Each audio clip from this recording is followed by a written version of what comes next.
بسم اللہ الرحمن الرحیم۔ اللہ تبارک و تعالیٰ کے پاکیزہ نام سے آغاز کرتے ہیں جو بہت مہربان نہایت رحم والا ہے۔ درس بخاری کا سلسلہ جاری و ساری ہے اور پچھلے پروگرام میں 2140 نمبر حدیث پاک تک ہم پہنچے تھے۔ حضرت ابو ہریرہ رضی اللہ تعالی عنہ اس کے راوی ہیں، وہ بیان کرتے ہیں کہ رسول اللہ صلی اللہ علیہ وسلم نے ارشاد فرمایا، کوئی شہری دیہاتی سے بیع نہ کرے اور نجش نہ کرو، اور کوئی شخص اپنے بھائی کی بیع پر بیع نہ کرے، اور کوئی شخص اپنے بھائی کے نکاح کے پیغام پر اپنے نکاح کا پیغام نہ بھیجے، اور کوئی عورت اپنی بہن کی طلاق کا اس لیے سوال نہ کرے تاکہ اپنے برتن میں اس کا حصہ ڈال لے۔ دیکھیں، اللہ کے نبیوں کا یہی طریقہ رہا ہے، اور یہ بلکہ ان کے فرائض میں بھی چیز شامل رہی ہے کہ وہ لوگوں کو اچھائی اور برائی کی نشاندہی کرتے ہیں۔ وہ اللہ تعالیٰ کی طرف سے پیغام لے کر آتے ہیں، اچھی چیزوں کا ذکر کرتے ہیں، برائی کا ذکر کرتے ہیں، اور پھر اللہ تعالیٰ نے بطور آزمائش نفس کو پیدا کیا، شیطان کو پیدا کیا، مخلوق ہے، دنیا ہے، اور معاون چیزوں میں انبیاء علیہ السلام کی تلقینات ہیں، نیک دوست ہیں، دینی تعلیمات ہیں، اور عقل اللہ نے خاص طور پہ عطا فرمائی کہ جس کو استعمال کر کے ہم صحیح غلط میں تمیز کر سکتے ہیں۔ ہم لوگ اکثر اللہ کے نبی کا پیغام سنتے ہیں اور سننے کے بعد اس پہ زیادہ توجہ نہیں کرتے ہیں۔ یہی وجہ ہے کہ آپ دیکھیں کہ سوشل میڈیا پہ چلے جائیں، ہر شخص اپنے ذہن اور اپنے فہم کے مطابق تعلیمات دیتا ہوا نظر آتا ہے، اور لوگ بڑی توجہ سے اس کو سن رہے ہوتے ہیں۔ ان کی ویورشپ دیکھیں، ایک ایک کلپ سننے والوں کو دیکھیں، ملینز کے اندر ان کی تعداد ہوتی ہے، لیکن اپنے نبی کے پیغام کو سمجھنے کے لیے لوگ تیار نہیں ہوتے۔ یعنی اکثریت ایسی ہوتی ہے، اب دینی جو کلپس ڈلے ہوں، چاہے کوئی عالم کتنے اچھا بیان کرے، اس کی دیکھ لیں اسے کتنوں نے سنا، اور ایک شخص ذرا تھوڑا سا اچھی سی کلپ بنا کر اور کوئی ذہانت کا اپنا مظاہرہ کر رہا ہو، چاہے وہ قرآن و حدیث کے موافق ہو چاہے مخالف ہو، اور اس کے نیچے آپ تعداد دیکھیں کتنی ہیں۔ تو یہ بڑا المیہ ہے۔ ہمیں جو ہمارے مسلمان بھائی بہن ہمیں خاص طور پہ سن رہے ہیں، میں آپ سب سے گزارش کرتا ہوں کہ کسی کو سننا یہ منع نہیں ہے، میں اس کو غلط نہیں کہہ رہا ہوں، لیکن اپنے نبی کریم صلی اللہ علیہ وسلم کی تعلیمات کو نہ سننا، نہ سمجھنا، اور اگر سنا یا سمجھا تو پھر عمل پیرا نہ ہونا، اور عمل پیرا بھی ہوئے تو استقامت حاصل نہ کرنا، یہ ضرور قابل تشویش ہے۔ اس حدیث میں بھی نبی کریم صلی اللہ علیہ وسلم نے کچھ قابل عمل باتوں کا ذکر کیا، جن کا تذکرہ کچھ کا پہلے ہو چکا اور کچھ نئی چیزیں ہیں۔ یہ جو میں نے بطور تمہید چند جملے کہے وہ اسی لیے تاکہ ہمارے بھائی بہن ذہنی اعتبار سے اپنے آپ کو اس بات کے لیے تیار کریں کہ نبی کریم صلی اللہ علیہ وسلم جو کچھ ارشاد فرما رہے ہیں ہم اس کو سمجھیں اور اس کو اپنی عملی زندگی پر نافذ کریں، یہی ذریعہ ہدایت و نجات ہے۔ چنانچہ آپ نے ارشاد فرمایا کہ کوئی شہری دیہاتی سے بیع نہ کرے۔ تو یہ میں نے اس کی کئی توجیحات اس کی علماء نے لکھی ہیں، جن میں سے ایک آپ کو یہ بیان کی تھی کہ بعض اوقات شہری حضرات جو تھے وہ باہر جا کے دیہاتیوں سے بیع کر لیا کرتے تھے، ان سے بہت ہی سستے داموں چیزیں لے کر، اور پھر شہر میں آ کر یا دیگر لوگوں کو مہنگے داموں بیچا کرتے تھے۔ اس طرح وہ دیہاتی نقصان کا شکار ہو جاتا تھا۔ اور کبھی ایسا ہوتا ہے کہ اللہ تبارک و تعالیٰ مطلب وہ ضروری نہیں کہ دیہاتی کو نقصان پہنچانے کا ارادہ ہو، بعض لوگ ان کو جا کے فائدہ دیتے تھے کہ بھئی تم جاؤ گے تمہیں لوٹ لیں گے، یہ اتنے اتنے میں ہم سے لے لو۔ تو یہ آپ کو سمجھایا تھا کہ یا تو دیہاتی کا نقصان ہوگا، یا پھر دیہاتی کے ذریعے جو اللہ تبارک و تعالیٰ کسی کو فائدہ دینا چاہتا ہے، ارادہ اس کا ازلی یہ ہے۔ ہم ان چیزوں سے اس میں ایک طریقے سے اللہ کا ارادہ تو ہم نہیں بدل سکتے ہیں، لیکن جس چیز سے منع کیا جائے، جس کے پیچھے ایک حکمت رکھی گئی ہے، اس حکمت کو باطل کرنے کی کوشش ضرور ہم کر رہے ہوتے ہیں، اور یہ مناسب نہیں۔ جیسے میں نے آپ کو سمجھایا تھا کہ بعض اوقات جیسے اب یہ گلاس کسی نے تیار کیا 10 روپے کا، 15 روپے میں وہ خوش ہے، لیکن آپ اس کا ذہن بنائیں کہ نہیں تمہیں 25-30 میں بیچنا چاہیے تو آرام سے بک جائے گا۔ تو اب اگر وہ فرض کر لیں 25-30 میں بیچتا ہے، پروفٹ تو اس کو زیادہ ہوا، لیکن اس کے ذریعے جو کچھ لوگوں کو فائدہ پہنچ سکتا تھا کہ اس کو بھی فائدہ ہو رہا ہے، اس کو تو کوئی نقصان کا پہلو نہیں ہے، کوئی دکاندار خرید کر ذرا مہنگے داموں بیچتا، اس کی دکان بھی چلتی، اس کا بھی کاروبار چلتا، اسے کرایہ دینا ہے اس کو، اس کی پوری فیملی ہوتی ہے پیچھے، بعض اوقات جتنی بڑی دکان اتنے ہی زیادہ اخراجات، یوں اللہ تعالیٰ ایک سے دوسرے کو فائدہ دیتا ہے۔ اور اس طریقے سے کسی کا بعض اوقات نقصان بھی نہیں ہوتا، لیکن دوسرا فائدہ پا کر اپنے آپ کو عزت والی روزی حاصل کرنے کے قابل بنا لیتا ہے۔ تو ہماری یہ مطلب اس طرح کی جو مداخلتیں ہیں یہ مناسب نہیں ہوتی۔ کہیں کہیں ہم نے یہ دیکھا ہے کہ جیسے بکرا منڈی میں یا گائے جو منڈی لگتی ہے، اس میں اب ایک بیچ رہا ہے کوئی شخص کسی کو، اب وہ گاہک بھی تیار ہے لینے پر، اب یقینی سی بات ہے وہ اپنا جانور لایا، اخراجات، محنت پوری، اس کو اگر کچھ پروفٹ ہو رہا ہے تو پھر بعض لوگوں کو ہم نے دیکھا ہے کہ اشارہ کر کے پیچھے بلا کے، حالانکہ جانتے پہچانتے کچھ بھی نہیں ہیں، اجنبی ہیں، لیکن اس کے کان میں کہہ جائیں گے اس سے زیادہ مت دینا، یہ لوٹ رہا ہے تمہیں۔ بھائی وہ لوٹنے کا کیا مطلب ہے؟ وہ اس کی چیز ہے، وہ اگر اس کو تھوڑا مہنگے داموں بیچ رہا ہے اور ایک شہری آدمی سمجھتا ہے کہ مجھے ریزنیبل پرائز میں مل رہی ہے اور اس کا بجٹ اتنا ہوتا ہے کہ وہ آسانی سے اس کو خرید سکتا ہے، تو آپ کون ہوتے ہیں اس کو بیچ میں رکاوٹ ڈالنے والے؟ یہ بھی میں آپ کو ایک ضمناً بات آ گئی تو صرف سمجھانے کے لیے عرض کر رہا ہوں۔ بعض اوقات یہ جنگلی کبوتر ہوتے ہیں، بلی پکڑ دیتی ہے، میں نے دیکھا اگر بلی نے منہ میں پکڑا ہوتا ہے نا تو لوگ اس کو ڈراتے ہیں اور یا جوتیاں ماریں گے پھینک کر یا پتھر ماریں گے کہ چھوڑ دے اس کو۔ سوال یہ پیدا ہوتا ہے کیوں چھوڑ دے؟ آپ کون ہوتے ہیں؟ اللہ تعالیٰ نے اس کو رزق عطا فرمایا، وہ ایک جنگلی کبوتر ہے، بلی کا رزق اسی میں لکھا ہے، وہ ہڈیاں کھا لی، بوٹی کھا لی، کسی نے کوئی چیز ڈال دی یا یہ پرندے پکڑ لیے، یہ تو اللہ نے رزق مقرر کیا ہے۔ آپ کہتے ہیں میں تو جان چھڑا رہا ہوں، بھائی جان چھڑا رہے ہیں تو بلی کا رزق بھی تو چھڑا رہے ہیں، وہ تو اللہ تعالیٰ نے اس کو عطا فرمایا ہے۔ تو یہ مطلب یہ کہ مناسب چیزیں نہیں ہوتی ہیں کہ ہم کار قدرت میں مداخلت بیجا کے مرتکب ہوں۔ اسی طریقے سے ان معاملات کے اندر تھوڑا سا سوچنا سمجھنا چاہیے، احتیاط کرنی چاہیے۔ اگر کوئی آپ کے قریبی رشتہ دار تھا، سامنے والا اس کو واقعی بہت زیادہ لوٹ رہا ہے، یہ چلو رشتہ دار بھی نہیں تھا، اجنبی مسلمان تھا لیکن بہت زیادہ لوٹ رہا ہے اس کو، یہ اچھی چیز ہے، چلو آپ نے دھوکے سے بچایا۔ لیکن جب اتنا نہیں ہے تو خواہ مخواہ اس کو ہوشیار کر کے کسی کے لیے روزی کے دروازے بند کرنے کی کوشش کرنا یہ مناسب نہیں ہے۔ تو اس کے اور بھی کئی توجیحات ہیں، ایک یہ تھی جو میں نے آپ کو عرض کی، اور نجش کے بارے میں پچھلے پروگرام میں بھی آپ کو سمجھا دیا تھا کہ بعض اوقات ہم جیسے نیلامی ہوتی ہے نا، اس میں بولی بڑھاتے ہیں، نیلامی کے اندر آپ دیکھیں ایک چیز رکھ دیتے ہیں اور کہتے ہیں کہ بھئی اس کی آپ قیمت، ایک تو ہوتا ہے کہ اس کی قیمت نہیں بتاتے، یعنی بنیادی تو رکھ دیتے ہیں کہ بھئی یہ 100 روپے کی، اب آپ قیمت لگائیں، جو سب سے زیادہ قیمت بتائے گا اس کو دے دیں گے۔ تو اس میں بعض اوقات ایسا ہوتا ہے کہ ایسے آدمی بٹھائے ہوتے ہیں تو جان بوجھ کر قیمت کو بڑھاتے ہیں تاکہ دوسرے لوگ جوش میں آ کر اور زیادہ قیمت دے دیں۔ اور بعض اوقات ایسا ہوتا ہے کہ کوئی چیز ہم بیچنا چاہتے ہیں تو ہم نے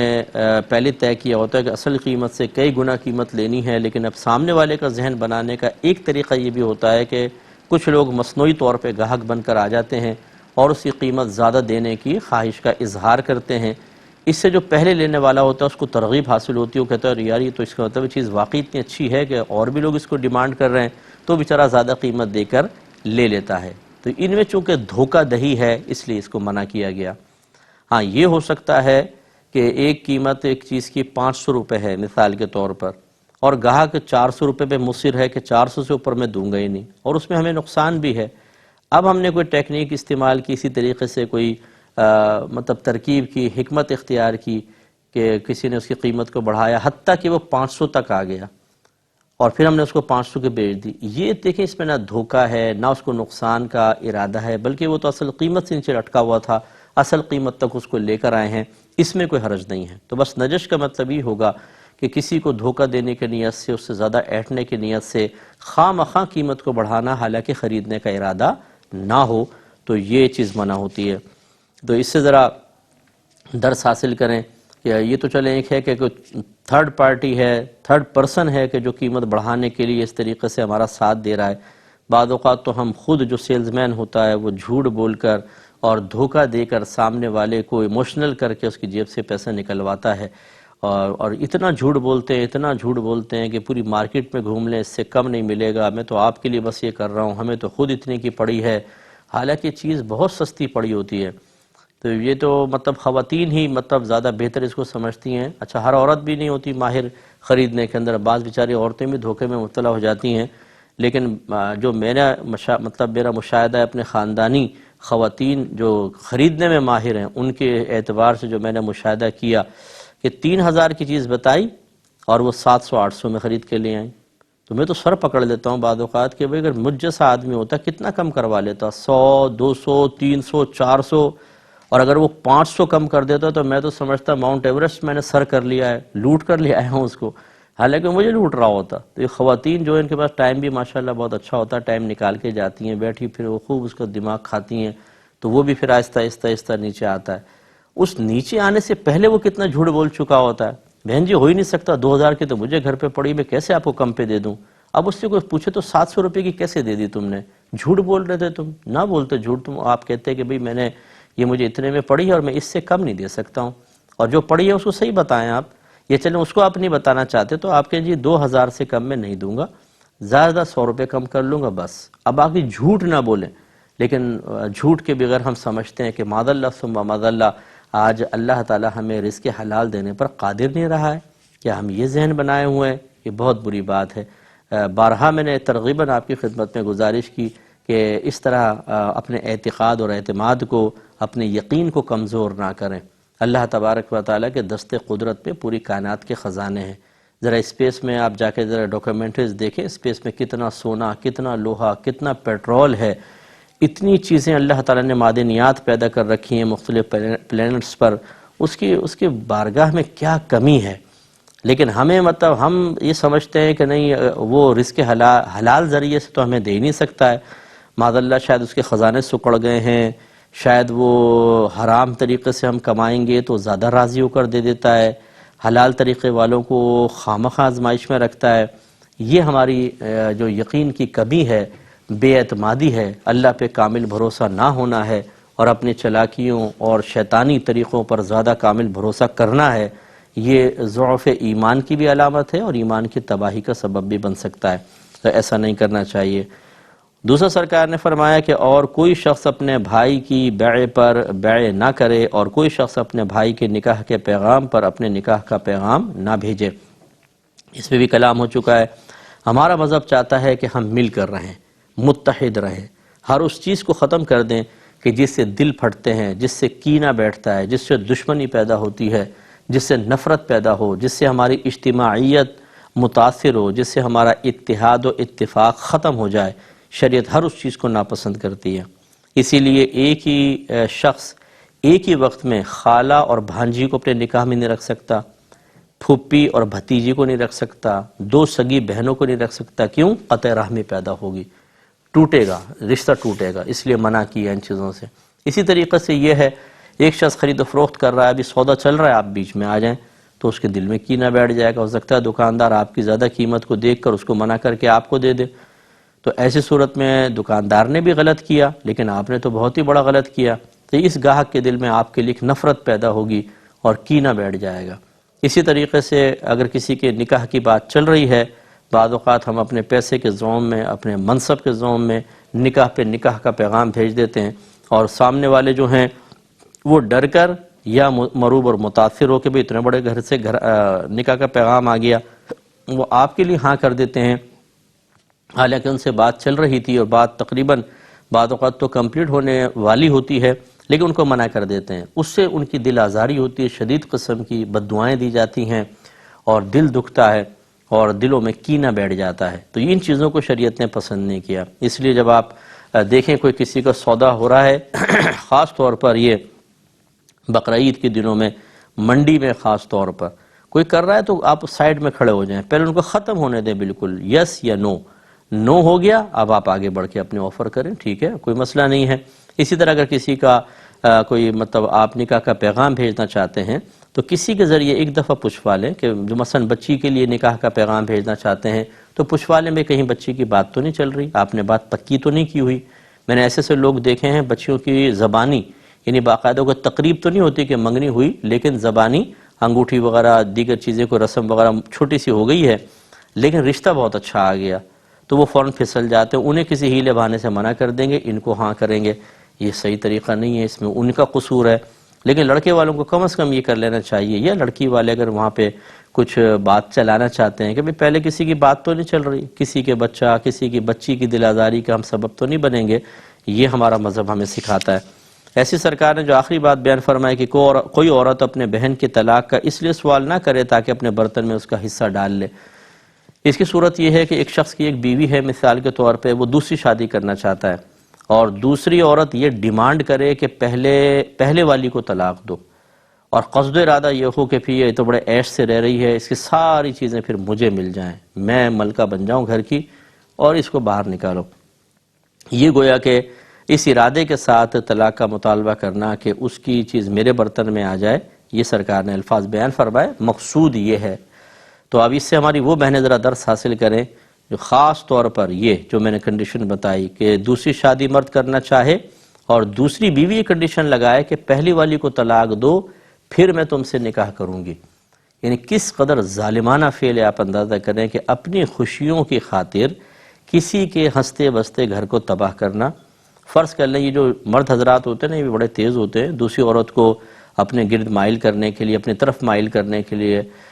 کہتے ہیں کہ جی میری بیوی سے بنتی نہیں ہے، میرا دماغ کھاتی رہتی ہے، میں ہر طرح خیال کرتا ہوں، ناشکری عورت ہے، ایک منفی سا ایک تصور پیدا کرتے ہیں تاکہ دوسری عورت ایموشنل ہو جائے اور ہمارے لیے راستہ آسان ہو جائے۔ اب دوسری بھی پھر چھری کانٹے تیز کر کے بیٹھی ہوتی ہے، کوئی گھر سے مطلب بے وقوف اور پاگل تو بن کے نہیں نکلی ہوتی، وہ کہتی ہے جب اتنی بری ہے اس کو طلاق دو، میں تم سے نکاح کر لیتی ہوں۔ پھر وہ